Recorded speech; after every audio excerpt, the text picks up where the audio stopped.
ได้เด้ออันน้องว่าน้องสิเปลี่ยนนั่นเพจใหม่ได้บ่เพราะว่ามีคนแฮกเพจน้องแล้วไปลิงก์ไปเสร็จแล้วนี่แบบเอาลงเพจนี่แบบไรก็แบบกระเจ้าเสร็จแนวใดน้องก็บ่ฮู้นะเขาแฮกเพจน้องวานนี้เสร็จไปมันกระเจ้าเอาลงเพจเราเขาด่ามาเพราะน้องเลยก็ให้น้องเอาลงคลิปให้น้องก็บ่กล้าเอาลง เขาเฮ็ดเพจน้องบ่หรือว่าเขาเอารูปน้องไปโพสต์หรือว่าไดเขาแฮกเพจน้องแล้วเขาไปเสร็จหาคนนี้คนนั้นแล้วเขาเอาลงเพจนะว่าโตน้องได้เงินน้ำเจนออกนะ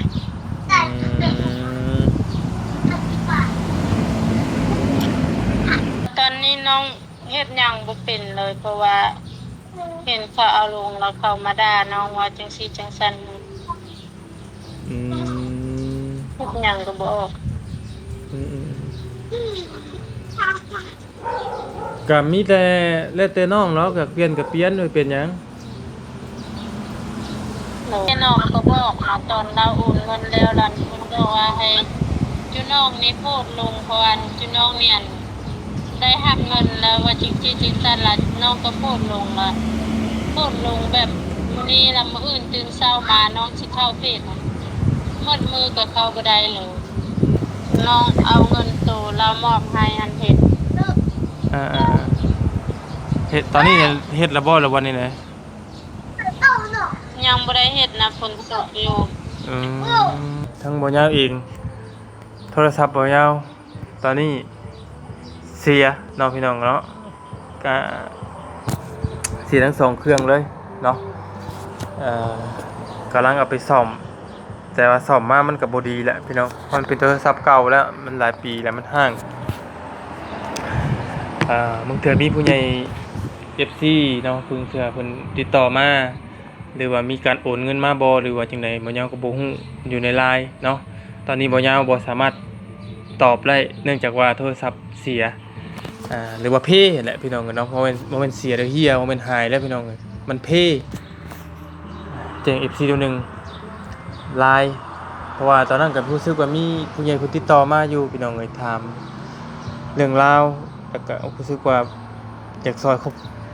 อบครัวอีกครอบครัวหนึงนี่แหละพี่น้องแล้วบ่ยาวได้อันส่งบัญชีให้อยู่แล้วก็หายไปเลยโทรศัพท์บ่ยาวเนี่ยหายไปเลยตายไปเลยพี่น้องแล้วก็กำลังไปซ่อมอยู่ตอนนี้มันบ่ทันมีอะไรบ่ทันมีอะไรเพราะว่ามันเป็นโทรศัพท์รุ่นเก่าแหละตอนนี้น่ะอะไรยังบ่มีแหละบ่ยาวยังซ่อมบ่ทันได้พี่น้องเนาะก็กำลังเก็บเงินซื้อเครื่องใหม่อยู่นี่พี่น้องเอ้ยแต่มันยังบ่มีตอนนี้ก็เหลือโทรศัพท์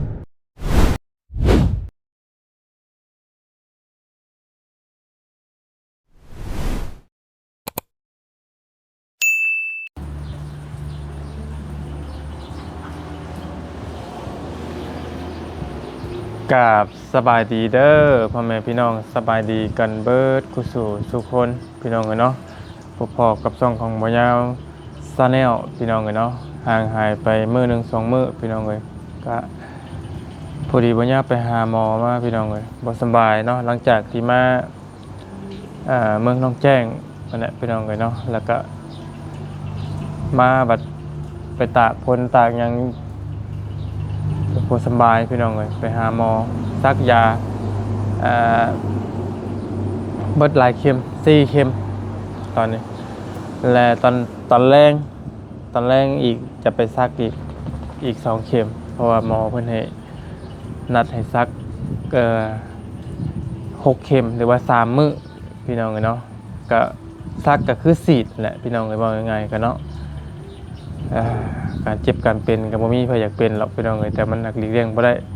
ตอนนี้ก็ฝนตกตั้งแต่มื้อลองแจ้งพี่น้องก็ตกเลยตกดีเนาะคือว่าแหละมันฮอดมื้อฮอดยามมันแหละพี่น้องเอ้ยเนาะก็ตกแหละพี่น้องเอ้ยฮอดมื้อฮอดยามมันก็ต้องตกเอาพี่น้องเอ้ยมาพ่อมาเจอกับช่องของหมอยาวในตอนนี้พี่น้องเอ้ยทั้งหมอยาวเองก็บ่สบาย 2-3 มื้อนี่แหละพี่น้องเอ้ยเนาะห่างหายไปกับช่อง YouTube ไปหลายเติบมื้อนี้พี่น้องเอ้ยทั้งหมอยาวเองว่าจะโทรไปหาน้องพรพอดีได้ยินข่าวว่า กระเบื้องเพิ่นบ่พอพี่น้องเนาะแต่ว่าพอจะแนะนำว่าอันให้น้องเพิ่นซื้อใส่แล้วล่ะพี่น้องเนาะเออแต่ว่าตัวนั้นบ่ปานใดหรอกพี่น้องเอ้ยแต่ว่าตัว FC เนาะและหลายๆคนส่งมาหาบ่ยาวส่วนตัวทาง Messenger เพราะว่าบ่ยาวก็บ่ได้ติดตามข่าวเลยพี่น้องเอ้ยช่วงนี้เพราะว่าจักเป็นจังได๋ข่าวเพิ่นก็เนาะก็แต่ว่าได้ยินแว่วๆมาว่าน้องเพิ่นนี่ได้เงินจากเจ๊หนอมอยู่พี่น้องเอ้ยเนาะที่2ครอบครัวเนาะก็200ปลายล้านพี่น้องเอ้ยเนาะแล้วก็มีFC ส่งมามันก็มีแบบว่าหลายภาคส่วนพี่น้องเอ้ยเนาะทั้งบางคนก็ว่าให้ทั้งน้องพรนี่โอนเงินคืนประมาณนี้พี่น้องเนาะแต่บ่ยาวก็ยังบ่ฮู้ว่ามันเนื้อลึกมันนี่เป็นอะไรกันแท้เนาะเพราะว่าบ่ได้อ่านติดตามข่าวเลยพี่น้องกันบางคั่นน่ะ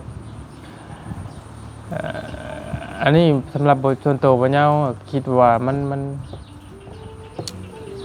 นก็ขึ้นอยู่กับทิฐิของน้องพรหรอกพี่น้องทำน้องพรเพิ่นอยากให้ก็ให้บ่อยากให้ก็แล้วแต่เพิ่นเนาะมันเป็นเงินของเพิ่นแหละพี่น้องเพราะว่าทางเพิ่นมอบให้แล้วพี่น้องเนาะ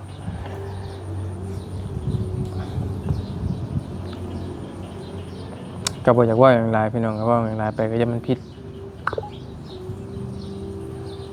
เดี๋ยวโทรหาน้องเพิ่นก่อนโทรศัพท์บ่ยาวก็ตายพี่น้องกันเนาะ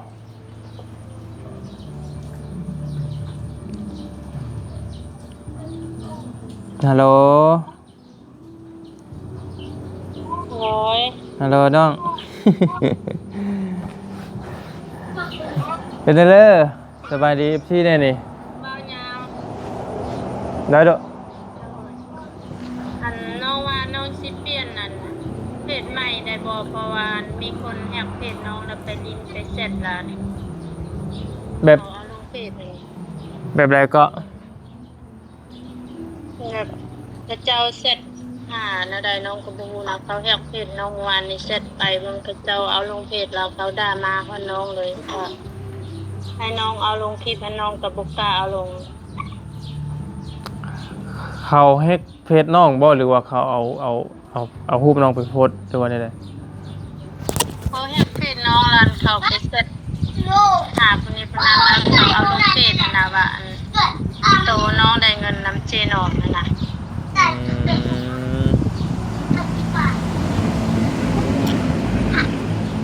แฮกเพจดิ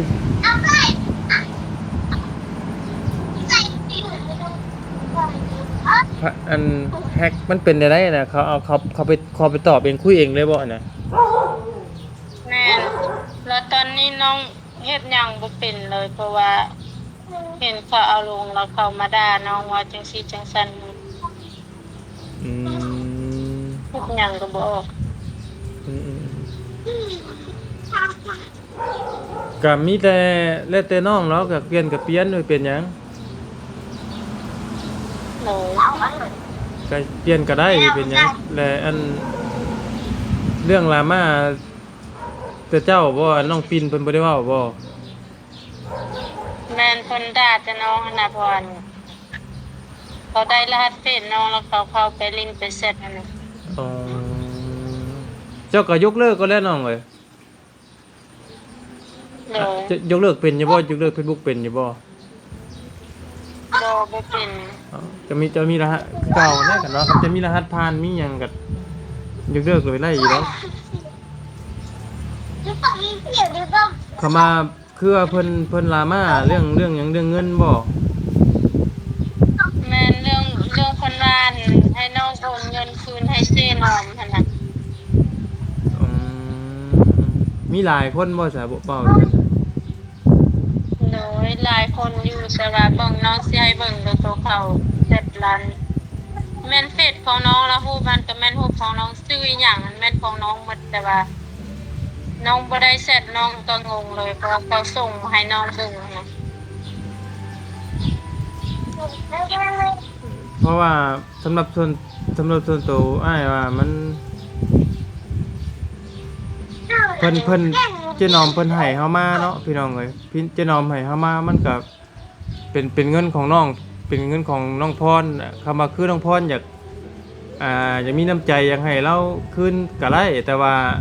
แล้วแต่เจ้าสิให้เท่าไหร่ก็ให้หั้นนะความหมายแล้วเจ้าสิให้5ล้าน10ล้านก็แล้วแต่หั้นนะแต่ว่าเจ้าบ่ให้ก็ได้มันเป็นเงินของเจ้าแหละ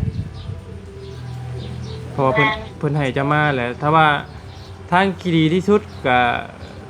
ถ้าว่าบ่อย่างนั้นก็เฮาบ่ต้องโพสต์อีหยังน้องแค่เฮาอยู่เงียบๆของเฮาแหละก็มันจืดมันจางไปเองแหละมันก็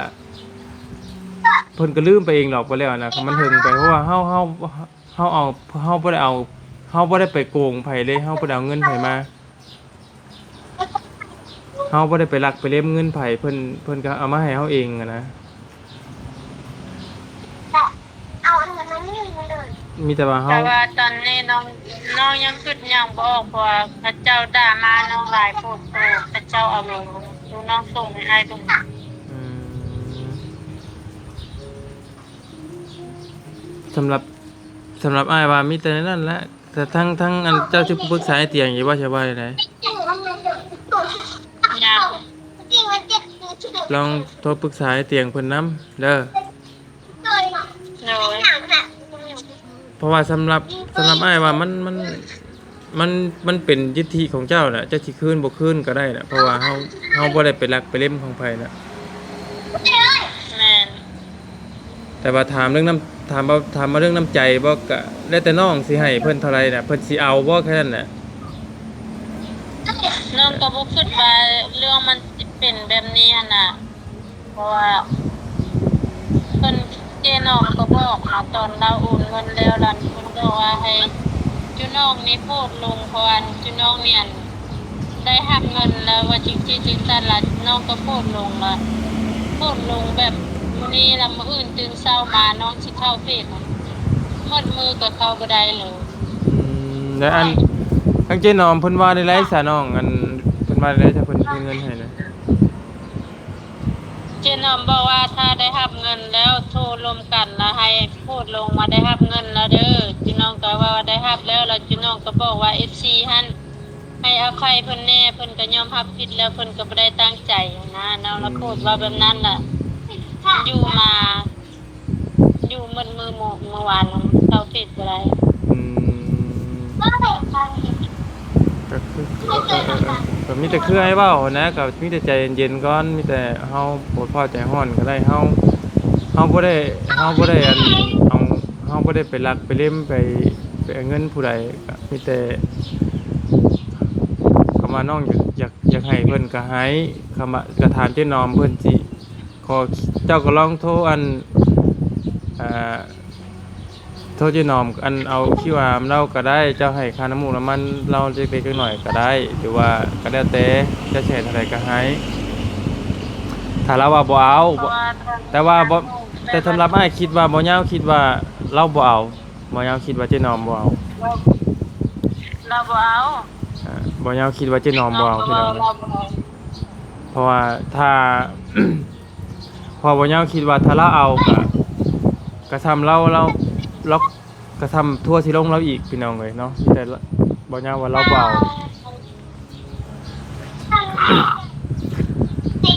กับยาแล้วน้องเอ้ยมีแต่ใจเย็นๆกะเฮามีบ่ต้องไปโพสต์อิหยังบ่ต้องไปเคลื่อนไหวอิหยังหรอกกะยาหรอกเพิ่นสิว่าอะไรกะยาเพิ่นเฮาบ่ได้ไปเฮ็ดหยังให้ไผมีแต่ว่ามาต่อกันเรื่องเฮือนเราเฮือนครัวได้ว่าจังได๋ใช่บัดนี้ เงินครัวหั่นน้องเอาเงินตัวเรามอบให้หั่นเฮ็ด อ่าเฮ็ดตอนนี้เฮ็ดแล้วบ่แล้ววันนี้นะ ยังบ่ได้เฮ็ดนะฝนตกอยู่ อืมฝนตกบ่ทางเจ้ากะ แม่น และอันที่ว่ากระเบื้องบ่พอจะซื้อแล้วบ่ น้องซื้อแล้ว11อืม ราะว่าสิว่าจังไดพี่น้องเอ้ยเนาะเพราะว่า FC ก็ส่งมาให้นำอยู่พี่น้องเอ้ยอัน FC ผู้ใหญ่เพิ่นแหละว่าให้หมอยาวแนะนำน้องเพิ่นในขั้นที่ก็แนะนำได้ประมาณนี้แหละพี่น้องเอ้ยก็คือใจเย็นๆก็บ่ต้องใจร้อนเรื่องเงินน่ะถึงแม้ว่าน้องพรสิคืนให้เจ๊หนอมเพิ่นก็บ่รับหรอกพี่น้องเงินน่ะเพราะว่ามันถ้าว่า คือพี่น้องฮู้เนี่ยเนาะตอนนี้ FC มันมีอยู่2ส่วนพี่น้องเนาะมีอยู่2ส่วนว่าบางคนก็ว่าน้องพรบ่มีน้ำใจบางคนก็ว่าเป็นเงินของน้องพรมีอยู่2ส่วนพี่น้องเนาะมีอยู่2ส่วนแต่ก็คือไอ้เว้าแหละใจเย็นๆก็ลองอันเฮาก็มันถึงไปมันก็จืดจางไปหรอกถ้าว่าน้องอยากเอาให้เพิ่นก็ให้เพิ่นจัก5ล้าน6ล้าน7 10ล้านก็ได้ให้ค่าน้ำมันเพิ่น โดยแต่ว่าน้องได้เห็นแบบนั้นแล้วน้องคิดหยังบ่ออกเลยตอนนี้เฮ็ดหยังก็บ่ แต่ว่าคือไอ้เว้าเนี่ยไอ้ว่าเพิ่นบ่เอาหรอกเพราะว่าเพิ่นบ่เอาพี่น้องเอ้ยบ่อยากเชื่อว่าเพิ่นบ่เอาเพราะเพิ่นได้โอนให้แล้วเพิ่นบ่เอาแต่ว่าลูกเฮาก็ด้วยความที่เฮาน้ำใจของเฮาถ้าเฮาอยากให้เพิ่นเฮาก็ให้หันนะแต่ว่าให้ค่าน้ำมันค่าอยู่ค่ากินเพิ่นนั่นแหละเพราะว่าก็คือมันก็เป็นอีกส่วนหนึงเนาะถ้าว่าคือเพิ่นบ่เปิดรับบริจาคน้องพรก็อาจจะบ่ได้มีเงินซื้อพอได้มาเลี้ยงครอบครัวลูกเต้าคุมื้อนี้ครับหั่นนะถ้าเพิ่นบ่เปิดก็ที่ว่าน้องเพิ่นไล่คุมื้อนี้ก็ไล่อาจจะไล่ย้อนเราก็มีพี่น้องเอ้ยถ้าว่าเราบ่เปิดเฮ็ดเปิดรับบริจาคก็น้องเพิ่นอาจจะบ่ได้มีเงินมีคำมาเลี้ยงลูกเต้าเท่าคุมื้อนี้ก็มีพี่น้องอาจจะไล่แค่อันส่วนที่ทั้งบ่ยาวกับบ่เตียงผู้ใหญ่ใจดีเข้าไปซอยเทื่อนั้นพี่น้องเอ้ยเนาะ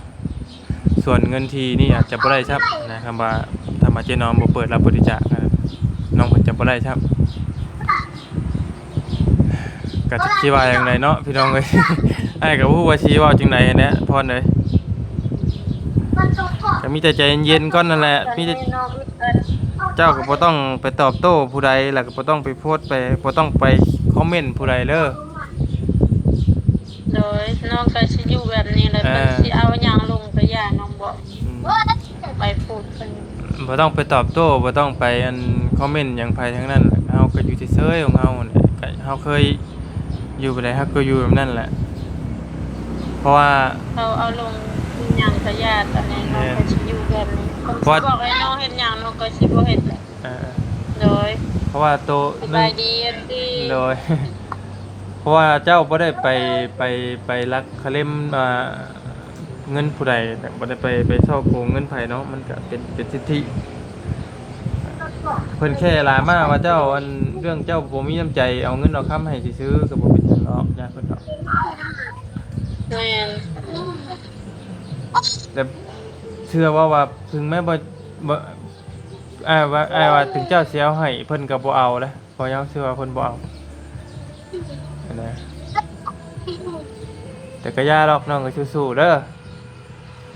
โดย ติดแล้วเราว่าสัคืออันเรื่องกะโหลนะ ติดแล้วอันแต่ว่าน้องยังบ่ได้ลงเพราะว่ามันฝนตกมันบ่เซา บ่เป็นหยังสิยังภายในท่าเรียบร้อยเนาะ โดย มีแต่ว่าเฮือนที่ซ่านแล้วเฮ็ดเฮือนครัวแล้วแล้วก็เอาฟืนเอาไฟเขาเท่านั้นแหละ เพราะว่าตอนนี้แล้วเพิ่นครัวแล้วน้องจึงสิลมให้เจ้าเอาไป ก็อยู่นิ่งๆกันนะน้องอยู่นิ่งๆบ่เฮาบ่ต้องไป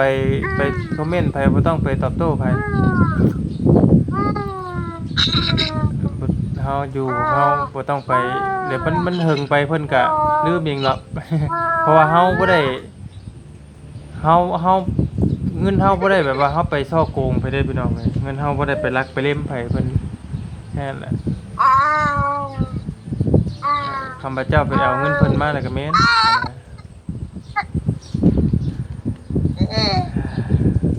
เอาเมียก็สิสู้แล้วพรเด้อ กินข้าวแล้วบ่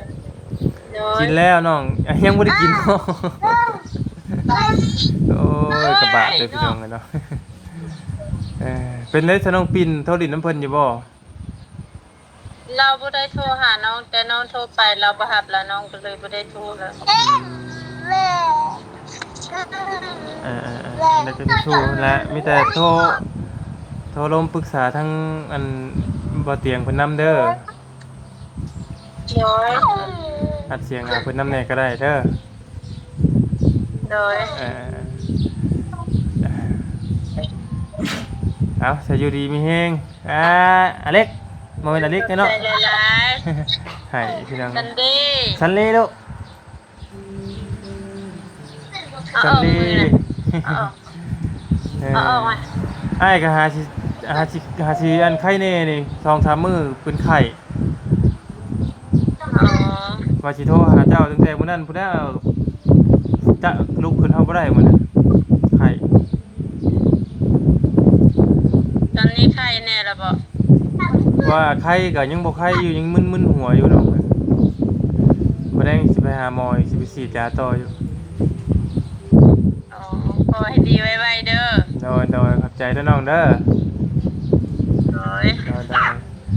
สามมื้อหน้าเลยอ้ายสิโทรไปดินน้ำใหม่กลับมาเฮือนซ่านอันของครัวเฮ็ดครัวแล้วแหละ โดย สู้ๆ ต้องคิดหลายบ๊ายบาย บาย บ๊ายบาย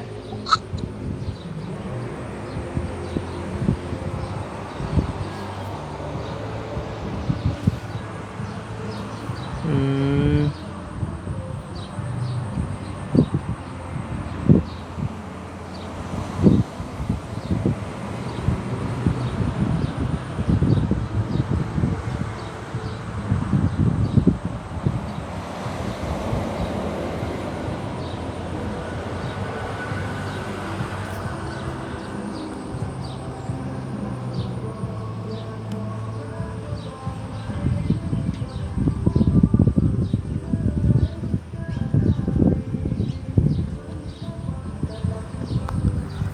พี่น้องเนาะพี่น้องมีความคิดเห็นแนวใดพี่น้องในเรื่องเงินเนาะคือทั้งบ่ยาวกับผู้ว่าสิว่าแนวใดพี่น้องเนาะบ่ได้เข้าข้างไผทั้งนั้นแต่ว่ามีความคิดเห็นในเรื่องเงินให้น้องเพิ่นโอนให้บ่หรือว่าแนวใดเนาะหรือว่าถูกต้องแล้วหรือว่าแนวใดแต่ว่ายาวเชื่อว่าท่านน้องเพิ่นสิโอนกลับคืนให้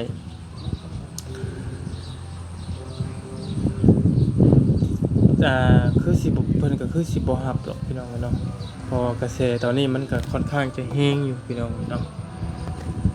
เป็นได้ไรก็ช่างว่ากันเด้อพี่น้องเด้อเนาะทางบ่ยาวเองก็บ่อยากเว้าหยังไปหลายพี่น้องเฮายันเว้าไปหลายเฮาก็ยันผิดเนาะมีแต่นั้นแล้วพี่น้องเด้อทางบ่ยาวเองก็สิได้ขอจบคลิปปิดคลิปลงก่อนพี่น้องเนาะก็ขอแจ้ง FC นิดนึงพี่น้องเอ้ยทั้งบ่ยาวเอง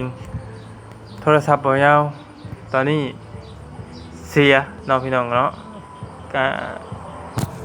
เสียทั้ง2เครื่องเลยเนาะกำลังเอาไปซ่อมแต่ว่าซ่อมมามันก็บ่ดีแหละพี่น้องมันเป็นโทรศัพท์เก่าแล้วมันหลายปีแล้วมันห่างมึงเถื่อมีผู้ใหญ่ FC เนาะเพิ่งเถื่อเพิ่นติดต่อมาหรือว่ามีการโอนเงินมาบ่หรือว่าจังได๋บ่ยาวก็บ่ฮู้อยู่ใน LINE เนาะตอนนี้บ่ยาวบ่สามารถตอบได้เนื่องจากว่าโทรศัพท์เสียหรือว่าเพแหละพี่น้องเนาะบ่แม่นเสียแล้วเหี้ยบ่แม่นหายแล้วพี่น้องมันเพ